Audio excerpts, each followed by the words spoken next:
அடுத்து விக்கிரவாண்டி தொகுதி தேர்தல்.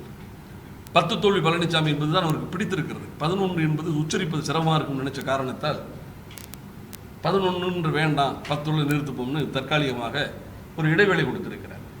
ஒன்று தோற்கிறார், இல்லைன்னா தோல்வியை தவிர்ப்பதற்கு தேர்தலை புறக்கணிக்கிறார். எடப்பாடியை பொறுத்தவரை எந்த தேர்தலிலும் வெற்றி பெற்ற வரலாறு அவருக்கு கிடையாது. அவரது வரலாறு என்று சொன்னால் தொடர் தோல்வி, நயவஞ்சகம், துரோகம்.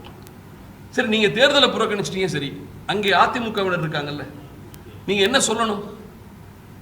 ஆளும் திராவிட முன்னேற்ற கழகத்திற்கு எதிராக வாக்களியுங்கள் என்றல்லவா நீங்க சொல்லணும். நான் தேர்தலை புறக்கணிக்கிறதுக்கு காரணமேங்க திமுகவின் வன்முறை, திமுக பணம் கொடுக்கும், திமுக அதை பண்ணும், திமுக இதை பண்ணும். இப்போ ஈரோட்டில் போட்டிக்கிட்டதெல்லாம் சரி, திமுகவினுடைய அட்ராசிட்டிக்காகத்தான் அந்த தேர்தலே போட்டியிடலைன்னு சொன்னால் நீங்க போட்டியிடாம இருக்கலாம். ஆனால் யாருக்கு வாக்களிக்கணும், யாருக்கு வாக்களிக்க கூடாதுன்னு சொல்லலாம்ல. இன்னாருக்கு வாக்களிக்கணும் என்று சொல்வதில் நீங்க தயாரித்து வேண்டாம், ஏன்னா நீங்க புறக்கணிச்சிட்டீங்க. ஆளும் திராவிட முன்னேற்ற கழகத்துக்கு வாக்களிக்காதீர்கள் என்றெல்லாம் அறிக்கை கொடுக்கணுமா இல்லையா? ஏன் நீ அதோட சொல்ல மாட்டேற? அங்கே அதிமுக தொண்டர்கள் இருக்காங்கல்ல. இன்னொன்று, கடந்த சட்டமன்ற தேர்தல், இது நாடாளுமன்ற தேர்தலில் விக்கிரவாண்டி தொகுதியில் 65,000 ஓட்டு அதிமுக வாங்கியிருக்கு. இப்ப இந்த 65,000 ஓட்டும் விக்கிரவாண்டி தொகுதியில பதிவாக கூடாது. அப்படி பதிவாச்சுன்னா எடப்பாடியின் உத்தரவுக்கு அதிமுகவினர் கட்டுப்படவில்லை என்பதுதான் அர்த்தம். அவர் சொல்ல ஏற்கவில்லை என்று அர்த்தம். அவரை நிராகரிக்கிறார்கள் என்று அர்த்தம். 2,40,00,000 உறுப்பினர் இருக்கிறதாக எடப்பாடி சொன்னார். அதிமுக இந்த தேர்தலில் வாங்கியிருக்கும் ஓட்டை 84 லட்சம் தான். அப்ப உன்னை தொண்டர்களே ஏற்கவில்லை. உன்ட உறுப்பினரை படிவத்தில் கையெழுத்து போட்டு சேர்ந்தவனே உனக்கு ஓட்டு போடல. 2,40,00,000 84 லட்சம்னா என்ன? 1/3 பங்கு, 2 பங்கு அதிமுகவின் உறுப்பினர்கள் அதிமுக குடும்பங்களை வாக்களிக்கவில்லை. இரட்டை இலை சின்னத்திற்கு இப்படிப்பட்ட ஒரு அவமானம் அதிமுக 52 ஆண்டு கால வரலாற்றில் நடந்ததே கிடையாது. இரட்டை இலை சின்னம் என்று சொன்னால் அது வெற்றியின் வடிவம். விழுந்த வேகத்தில் எழுந்துவிடும். 43% கட்சியை அம்மா ஒப்படைத்து விட்டு போனார். 43% கொடுத்துட்டு போனாங்க, ஆட்சியை கொடுத்துட்டு போனாங்க, 50 எம்பியை கொடுத்துட்டு போனாங்க, மக்களவை மாநிலங்களவை எல்லாம் சேர்த்து 50 எம்பி மொத்தத்தையும் தொலைத்து விட்டு அதிமுக சதவீதம் 20க்கு வந்துருச்சு. இவர் என்ன சொல்றாரு? நான் 1% கூட வாங்கியிருக்கேங்கிறார். ஓடுனது 5 பேர், நீ கடைசியா வந்திருக்கடா, நீ தாண்டா 5வது ஆளு, நீ முன்னாடி இருந்து பார்த்தா நான் 5வது ஆளு, பின்னாடி இருந்து பாரு நான் தான் முதலாளுங்கிறார்.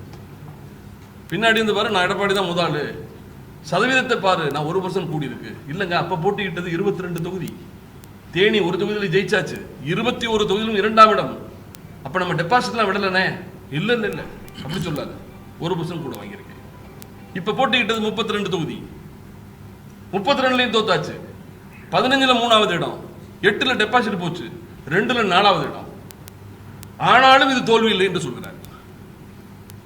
ஆக எடப்பாடியை பொறுத்தவரை அதிமுகவின் இன்றைய நிலை என்பது ஒரு மனநோயாளியின் கையில் மாட்டிக்கொண்ட ஒரு குழந்தையின் நிலை. அதிமுக என்கின்ற ஒரு குழந்தை, அந்த குழந்தையை காப்பாற்ற வேண்டிய பொறுப்பு தலைவர்களுக்கு இருக்கிறது. ஒற்றுமையை தடுப்பதற்கு எடப்பாடி எடுக்கக்கூடிய கடைசி கட்ட முயற்சிகள் வெல்லாது. அவதூறு பிரச்சாரத்தை அவர் நிறுத்திக் கொள்ள வேண்டும். இனியும் தொடர்ந்தால் என்னை பொறுத்தவரை அவருக்கு அரசியலில் பல பரிதாபமான அவமானகரமான வெளியேற்றங்கள் நடக்கும். அதுதான் உண்மை. அதனால அவருடைய விமர்சனங்கள்ன்றது ரொம்ப தப்பா போகுது. ஓபிஎஸ் போய் துரோகி, அவர் முதுகுல குத்துவாரு, அவர் குடும்பம். அண்ணன் புரிஞ்சுக்கணும், அண்ணன் ஓபிஎஸ் அவர்களுடைய மைந்தரை அரசியலுக்கு அழைத்து வந்தது புரட்சி தலைவி அம்மாவை தவிர அண்ணன் ஓபிஎஸ் அல்ல. 2019 தொகுதியில் மொத்த தொகுதியும் அதிமுக தோற்ற போது ஒத்த தொகுதியில் வெற்றி பெற்று அதிமுகவின் நாடாளுமன்ற பலம் 0 என்று போகாமல் ஒரு தொகுதியிலே வென்று அதிமுகவின் மானத்தை காப்பாற்றியவர் அன்றைக்கு ரவீந்திரநாத். அவர் சொல்றாரு குடும்பம்னு இருப்பாரு, அவர் தன் பிள்ளைகளுக்கு வெளிப்படையா வேட்டியை கட்டி விட்டு அரசியல் கூட்டியாந்திருக்கலாம். ஆனால் நீங்கள் உங்கள் மகனை பின்புலத்தில் வைத்துக் கொண்டு பின்னாடி இருந்து இயக்கக்கூடிய வேலையை அண்ணன் ஓபிஎஸ் செய்யவில்லை. எதிலும் வெளிப்படையாக இருப்பார், நேர்மையாக இருப்பார், தடித்த வார்த்தை பேச மாட்டார், யாரையும் தரந்தாழ்ந்து விமர்சிக்க மாட்டார். போடி முதல் மோடி வரை ஓபிஎஸ்ஸின் தரம் தெரியும். எடப்பாடியின் தரம் என்ன என்பது எல்லோருக்கும் தெரியும். எனவே இதற்கு மீதும் நீங்கள் லட்சுமண ரேகையை மீறி அண்ணன் ஓபிஎஸ் குறித்து தரந்தாழ்ந்த விமர்சனங்களை தொடுத்தால் நீங்கள் 4ஆம் தரத்துக்கு போனால் நாங்கள் 40ஆம் தரத்துக்கு போய் கூட அதனை எதிர்கொள்வதற்கு தயங்க மாட்டோம். அண்ணன் எடப்பாடியார் அவர்களே, தயவு கூர்ந்து முதலமைச்சர் என்ற ஆசனத்தில் அமர்ந்தவர்கள் நீங்கள், அதற்கு ஒரு கண்ணியம் இருக்கு. என்னை பொறுத்தவரை நீங்கள் அமர்ந்ததன் மூலம் அதிமுகவின் பொதுச் செயலாளர் இருக்கையும் சரி, முதலமைச்சர் இருக்கையும் தீட்டுப்பட்டு போய்விட்டது என்பதுதான் எங்களுடைய கருத்து.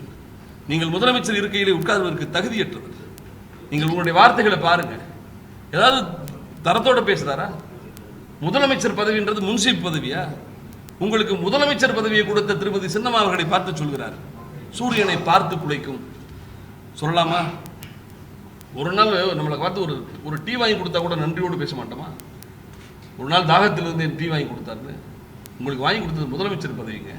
அதுவும் சிறைக்கு புறப்படுகிற போது. நல்லா புரிஞ்சுங்க. ஒருத்தர் ஜெயிலுக்கு 4 வருஷம் போறோம்னு சொன்னா உறவுகளை விட்டு எவ்வளவு பதட்டம் இருக்கும், எவ்வளவு துன்பியல், அந்த மனநிலை என்னவா இருக்கும்?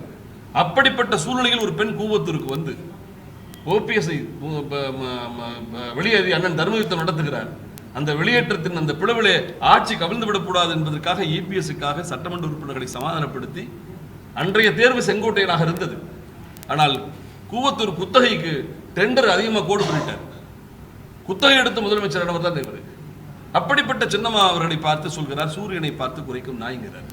இவர் துரோகிங்கிறார். பன்ருட்டியார் சொல்றாரு, ஒரு கிளை செயலாளருக்கு கூட தகுதி இல்லாதவர், ஐநாவுக்கு போன முதல் தமிழர், திராவிட முன்னேற்ற கழகத்தின் அண்ணாவால் தேர்ந்தெடுக்கப்பட்டவர். அவர் படிக்கிற அண்ணாமலை பல்கலைக்கழகத்தில் திராவிட இயக்க மாணவர் பேரவையின் சார்பாக அன்றைக்கு அண்ணாவால் அடையாளம் காணப்பட்டு அண்ணாவுடைய அரசியலில் எம்எல்ஏ இருந்தவர், கலைஞரின் அமைச்சரவையில் மந்திரியா இருந்தவர், புரட்சி தலைவரிடம் மின்துறை அமைச்சராக இருந்தவர், ஐநாவுக்கு அனுப்பப்பட்ட முதல் தமிழர் அவர். அப்படிப்பட்ட ஒரு மூத்த மதிநுட்பவாதியை பார்த்து சொல்கிறார், கிளை செயலாளருக்கு தகுதி இல்லாதவர், ஓபிஎஸ் துரோகி. இது ரொம்ப வருத்தமா இருக்கு.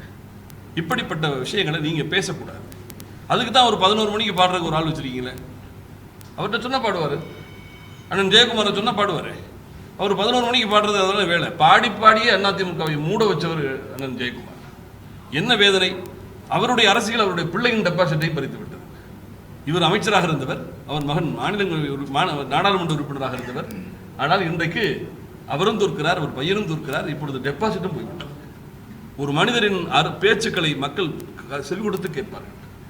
ஆணவம் துடித்த பேச்சு, பிறரை அவமானப்படுத்துகிற பேச்சு, ஒற்றுமைக்கு இடையூறு விளைவிக்கிற பேச்சு, இவற்றையெல்லாம் மக்கள் நிராகரித்து விடுவார்கள். பேசி பேசியே தன்னிலையில் தாழ்ந்தவர் ஜெயக்குமார். ஆக அண்ணன் எடப்பாடியார் அவர்களுக்கு நாங்கள் வைக்கிற வேடிக்கை, ஒற்றுமைக்கு இடையூறு செய்யாமல் நீங்கள் ஒதுங்கி விடுங்கள். அதிமுகவை தயவு கூர்ந்து இதற்கு மேலும் அதிமுகவை நீங்கள் சிதைக்க முற்படாதீர்கள். அதை விட பாவக்காரியம் ஒன்று இருக்க முடியாது. உங்களுக்கெல்லாம் ஒரு முதலமைச்சர் பதவி இந்த கட்சி கொடுத்துருச்சுல, எம்பி கொடுத்துருச்சு, எம்எல்ஏ கொடுத்துருச்சு. ஏன் இப்படி இந்த கட்சியை அழிக்க நினைக்கிறீங்கன்றதான் எங்களுடைய கோரிக்கை.